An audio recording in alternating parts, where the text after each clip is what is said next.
السلام علیکم ورحمۃ اللہ وبرکاتہ۔ اعوذ باللہ من الشیطان الرجیم، بسم اللہ الرحمن الرحیم۔ سورۃ البقرہ آیت نمبر 153 سے لفظی ترجمہ۔ یا ایہا الذین آمنوا، یا ایہا اے، الذین لوگوں، آمنوا جو ایمان لائے، اے لوگوں جو ایمان لائے، استعینوا روٹ ورڈ ہے عین واو نون، استعانت سے ہے یہ لفظ، تم مدد مانگو، بالصبری بھی ساتھ، بالصبری ساتھ صبر کے، والصلاۃ اور نماز کے، روٹ ورڈ ہے صاد لام واو، انا بے شک، اللہ اللہ تعالی، مع الصابرین مع ساتھ ہے، الصابرین صبر کرنے والوں کے، صابر ایک کو یعنی ایک صبر کرنے والا شخص، سنگولر فارم میں ہے صابر، اور الصابرین صبر کرنے والوں کے۔ جب یا نون آ جائے تو اس سے ہمیں پتہ لگ جاتا ہے کہ یہ جمع پلورل میں ہے۔ نیکسٹ آیت 154، ولا و اور لا نہیں یا اور نہ، تقولو تم کہا کرو، یہ پلورل فارم میں ہے کیونکہ آخر کا واو الف ہمیں بتا رہا ہے کہ یہ جمع یعنی پلورل میں ہے۔ لمن لیے من اس کے، لیے اس کے جو، یقتلو قتل کر دیا جائے، یہ مجہول یعنی پیسو ٹینس میں ہے، اور اس کی پہچان یہ ہے کہ یہ پیش سے شروع ہوتا ہے اور اس کے سیکنڈ لاسٹ لیٹر پر زبر ہوتا ہے، تو یہاں ہم اس طرح نہیں لکھیں گے وہ قتل کرتا ہے، بلکہ قتل کر دیا جائے۔ فی سبیل اللہ، فی میں، سبیل روٹ ورڈ ہے سین با لام، سبیل راستے کو کہتے ہیں، راستے، اللہ اللہ، امواتن مردے ہیں، بلکہ، احیاءن روٹ ورڈ ہے ہا یا ہی سے ہے، یعنی احیاءن زندہ ہے، ولیکن لیکن، لا تشعرون روٹ ورڈ ہے شین عین را، شعور جو ہم اردو میں بھی کہتے ہیں، تو تا سے شروع ہو رہا ہے تو تم، اور آخر کا واو نون ہمیں دکھا رہا ہے کہ یہ جمع پلورل فارم میں ہے، تو لا تشعرون نہیں تم شعور رکھتے۔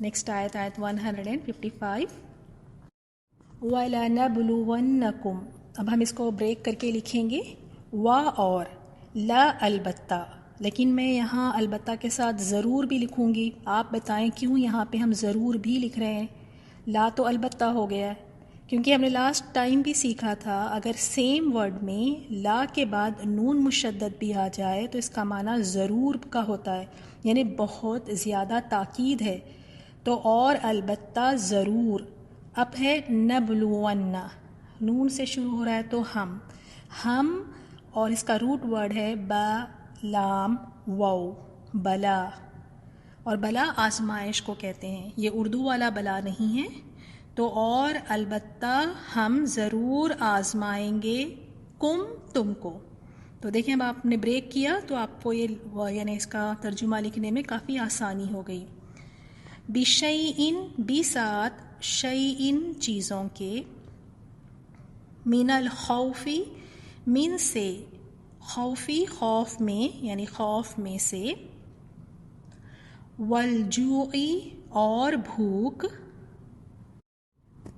ونقص و اور نقصان سے، نقص یعنی نقصان اور نقصان سے، من الاموال مالوں سے، والانفس اور نفسوں سے، والثمرات اور پھلوں سے، ثمرات پھلوں سے، وبشری و اور بشری خوشخبری دے دے، الصابرین صبر کرنے والوں کو۔ نیکسٹ آیت 156.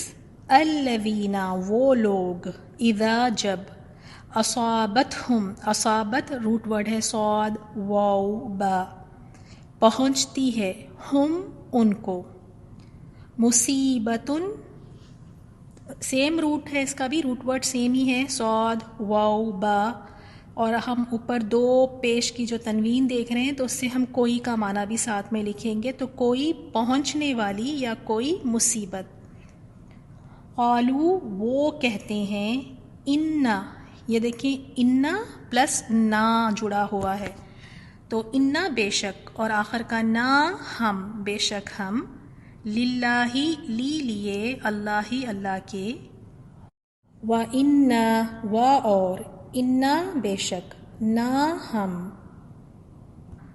الی طرف ہی اس کی راجعون روٹ ورڈ ہے را جیم عین لوٹنے والے ہیں. نیکسٹ آیت 157. اولئک یہی لوگ ہیں علیہم جن پر ہے صلواتن. اب دیکھیں یہ جو صلات کا لفظ ہے یہ اللہ تعالیٰ کے لیے بھی آتا ہے اور بندوں کے لیے بھی آتا ہے. صلات کا معنی نماز بھی ہے دعا بھی ہے اور جب یہ یعنی اس کا جو میننگ ہوتا ہے وہ یہ ہے کہ کسی چیز کی طرف توجہ کرنا. تو جب یہ لفظ اللہ تعالیٰ کے لیے آئے صلات کا لفظ تو یہاں پہ آپ اس کے معنی لکھیں رحمتیں عنایتیں نوازشیں یا بخشش. تو صلواتن رحمتیں عنایتیں نوازشیں یا بخشش ہے من ربہم من سے اور ربی رب ہم ان کے رب سے یعنی ان کے رب کی طرف سے ورحمتن و اور رحمتن رحمت ہے وَأُولَئِكَ و اور اولئک یہی لوگ ہم وہ المہتدون جو ہدایت پانے والے ہیں.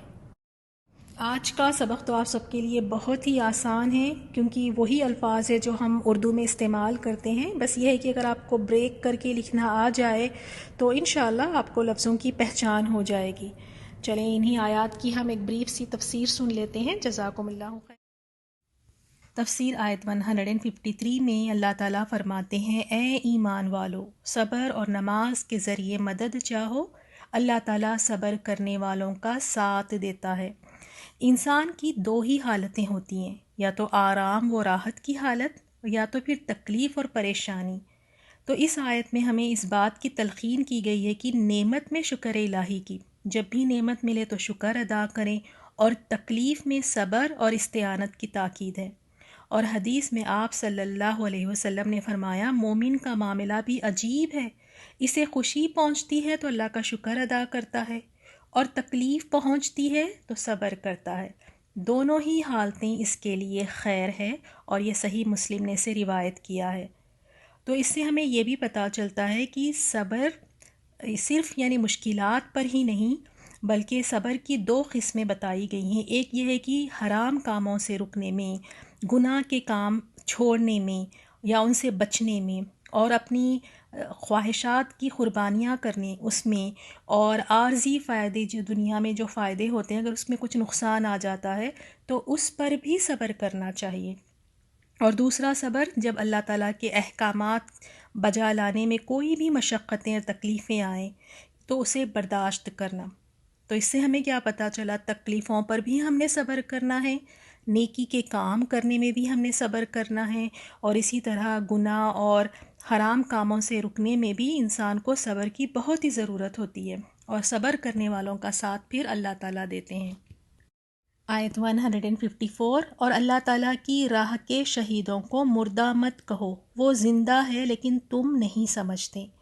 شہداء کو مردہ نہ کہنا ان کے اعزاز اور تکریم کے لیے ہے اور یہ ان کی جو زندگی ہے برزخی زندگی اسے ہم سمجھ نہیں سکتے. تو یہاں ان کے تکریم کے لیے اللہ تعالیٰ فرماتے ہیں کہ انہیں مردہ نہ کہو. اور نیکسٹ آیت میں اللہ تعالیٰ فرماتے ہیں اور ہم کسی نہ کسی طرح تمہاری آزمائش ضرور کریں گے. اور کن کن چیزوں سے انسانوں کو اللہ تعالیٰ آزماتے ہیں دشمن کے ڈر سے بھوک پیاس سے مال و جان اور پھلوں کی کمی سے. پھر اللہ تعالیٰ خوشخبری دیتے ہیں صبر کرنے والوں کو. اللہ تعالیٰ فرماتے ہیں کہ اور ان صبر کرنے والوں کو خوشخبری دے دیجئے. نیکسٹ آیت میں، آیت 156 میں، جنہیں جب کبھی کوئی مصیبت آتی ہے. تو الحمدللہ دیکھیں اللہ تعالیٰ نے یہاں بھی ہماری رہنمائی فرمائی. کوئی اگر مصیبت آ جائے تو ایک مومن کا کیا رویہ ہونا چاہیے، مومن کیا کرنا چاہیے اس وقت. تو اللہ تعالیٰ فرماتے ہیں الذین اذا اصابتہم مصیبہ، جب کوئی مصیبت آتی ہے تو یہ کہہ دیا کرتے ہیں. کیا کہتے ہیں؟ ان للہ و انا الیہ راجعون. وہ کہتے ہیں ہم تو خود اللہ تعالیٰ ہی کی ملکیت ہے اور ہم اسی کی طرف لوٹنے والے ہیں. تو ان کے لیے اللہ تعالیٰ پھر دیکھیں کیا اجر عطا فرماتے ہیں. فرمایا اولئک علیہم، ان پر ان کے رب کی نوازشیں اور رحمتیں ہیں اور یہی لوگ ہدایت یافتہ ہے. اس آیت سے ہمیں یہ بھی پتہ چلا کہ جو ہدایت پہ ہیں اللہ تعالیٰ نے ان کی یہاں پہ صفت بتا دی. صفات کیا بتائی؟ کہ یہ ہر مصیبت میں یہ پریشان نہیں ہوتے، چیخ پکارا نہیں کرتے ہیں، یہ کوئی شکایتیں نہیں کرتے، کوئی کمپلینز نہیں کرتے. یہ کیا کہتے ہیں؟ ہم تو اللہ تعالیٰ ہی کی ملکیت ہے، ہم اسی کی طرف لوٹنے والے ہیں. صبر کرتے ہیں اور نماز کے ذریعے مدد حاصل کرتے ہیں. تو ان کو اللہ تعالیٰ نے کیا فرمایا کہ یہ ہدایت یافتہ لوگ ہیں اور انہی کے لیے اللہ تعالیٰ کی نوازشیں ہیں اور رحمتیں ہیں. اور ایک بات ہم یہاں یہ بھی کلیئر کر لیتے ہیں کہ اکثر لوگ سمجھتے ہیں ان للہ و انا الیہ راجعون صرف کسی کے فوت ہونے پر پڑھنا چاہیے، لیکن ہمیں حدیث میں پتہ چلتا ہے، صحیح مسلم کی حدیث ہے، آپ صلی اللہ علیہ وسلم نے نقصان کے وقت ان للہ و انا الیہ راجعون کے ساتھ اللہم اجرنی فی مصیبتی واخلف لی خیرا منہا پڑھنے کی بھی فضیلت اور تاکید آئی ہے. تو ہر مصیبت کے وقت پر اس آیت کو ہمیں یاد رکھنا چاہیے اور اللہ تعالیٰ سے اجر کی امید رکھیں. اور جو صبر کرتے ہیں اللہ تعالیٰ کا ساتھ ان کے ساتھ ہے.